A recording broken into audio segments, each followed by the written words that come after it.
Golden തോട്ട്സിലേക്ക് സ്വാഗതം. ജീവിതത്തിൽ ഒരു സമയം തകർച്ചകൾ വരാത്തവരായി ആരും തന്നെ ഉണ്ടാകില്ല. വളരെ മോശമായ അവസ്ഥയിലൂടെ കടന്നു പോകേണ്ടി വരാം. ഇന്നത്തെ ഈ വീഡിയോയിൽ തകർച്ചകളും പ്രതിസന്ധികളും വരുമ്പോൾ അതിനെ അതിജീവിക്കുന്നതിനായി നമ്മൾ ചെയ്യേണ്ട കുറച്ച് പ്രധാന കാര്യങ്ങൾ ഞാൻ പറയാം. വീഡിയോ ഉപകാരപ്രദമാകുമെന്ന് വിശ്വസിക്കുന്നു. വീഡിയോ മുഴുവനായും കാണാൻ ശ്രമിക്കുക. കൂടാതെ ചാനൽ സബ്സ്ക്രൈബ് ചെയ്യാനും മറക്കാതിരിക്കുക. ഒന്നാമതായി നമ്മുടെ ഇമോഷൻസിനെ കൺട്രോൾ ചെയ്യുക. സാധാരണ ഒരു തകർച്ച വരുമ്പോൾ നമ്മൾ ഡൗൺ ആയി പോകും.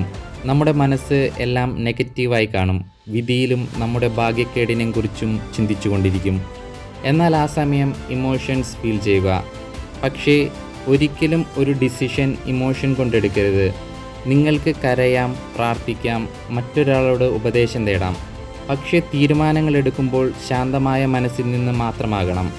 ആ സമയത്ത് എടുക്കുന്ന തെറ്റായ തീരുമാനങ്ങൾ നമ്മളെ കൂടുതൽ പ്രശ്നങ്ങളിലേക്ക് കൊണ്ടുചെന്നെത്തിക്കും. രണ്ടാമതായി, ആ തകർച്ച വന്നതിൻ്റെ പിന്നിലെ കാരണം കണ്ടെത്തുക. ചിലപ്പോൾ ഇതിൻ്റെ പിന്നിലെ ഒരു കാരണം ഒരു റോങ് ഡിസിഷൻ കൊണ്ടായിരിക്കാം, ഒരു റോങ് ഹാബിറ്റ് കൊണ്ടായിരിക്കാം, ചിലപ്പോൾ തെറ്റായ ബന്ധങ്ങളിൽ നിന്നാവാം, ചിലപ്പോൾ നമ്മൾ ചെയ്തൊരു കാര്യം ഫെയിലാകുന്നത് ഒരു പ്ലാനിങ്ങിലെ പിഴവ് കൊണ്ടാകാം. ഈ കാരണങ്ങളെല്ലാം ഒന്ന് ശ്രദ്ധിച്ചാൽ പകുതി പ്രോബ്ലം സോൾവ് ചെയ്യാം. പിന്നീട് ഇതേ പ്രശ്നങ്ങൾ വരുന്നത് ഒഴിവാക്കാം. മൂന്നാമതായി, ഒരിക്കലും തകർച്ചയിൽ ഒറ്റയ്ക്കിരിക്കരുത്.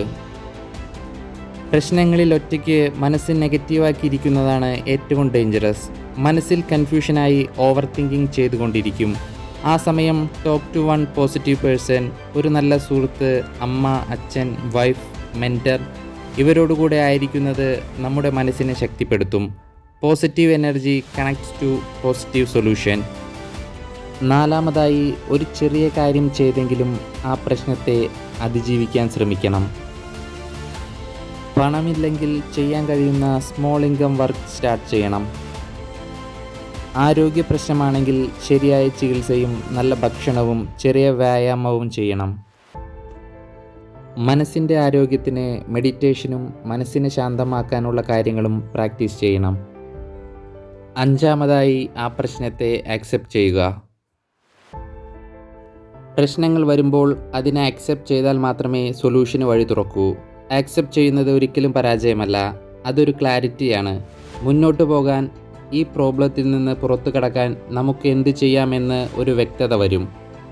ഒരു കാര്യം മറക്കരുത്, ഗ്രോത്ത് മൈൻഡ് സെറ്റ് ഉള്ളവർക്ക് തകർച്ച ടെമ്പററി ആണ്. പക്ഷേ കംപ്ലൈൻറ്റ് മൈൻഡ് സെറ്റ് ഉള്ളവർക്ക് തകർച്ചകൾ പെർമനൻ്റ് ആകും. അതുകൊണ്ട് എപ്പോഴും സ്ട്രോങ്ങും പോസിറ്റീവായും മനസ്സിനെ വയ്ക്കുക.